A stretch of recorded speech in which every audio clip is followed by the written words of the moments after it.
जय जगन्नाथ नमस्कार आपण मानक मो चैनल रे स्वागत करूछि। आज मु आपण मानक मयूरासन पद्धति देखिबी। प्रथम पद्धति तापर द्वितीय पद्धति देखिबी। आपण मानक को भली भाबरे करिवे आसंतु देखिबा।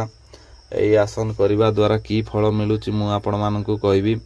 एई आसन जदि आपण माने सदा सर्वदा करंती एवं जे अभ्यास करूछंती किछि मुहूर्त रे एई आसन करिबा द्वारा शरीर चल चंचल होई उठिबो एवं आश्चर्यजनक भावरे हजम शक्ति वृद्धि पाइबो।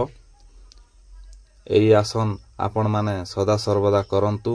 एई आसन करिवे जदि आपण माने सदा सर्वदा करूछंती जे भली भावरे आपण माने दीर्घ दिन धरी नियम अभ्यास करूछंती से माने जे कोनोसी कु खाद्य खांतु से मानकर विष खाई मध्य हजम करी देई पारंती। एही आसनटी नियमित अभ्यास द्वारा कब्जी पाखरु कहूनी पर्यंत सर्व प्रकार पेशी पुष्ट सबल और दृढ़ रहे। जदि आपण मानकु मोर एई आसनटी भल लागिला एवं आपण माने देखुछंती ताहेले संपूर्ण भावरे देखंतु एवं मोर चैनल को जदि जे माने सब्सक्राइब करि नाहंती सब्सक्राइब करि दियंतु एवं लाइक करिवा को भूलंतु नाही, कमेंट करिवा को भूलंतु नाही। आजी मु एतिकी करिकी छाडुची। काली मु आपण मानकु सर्वांगासन देखेबी।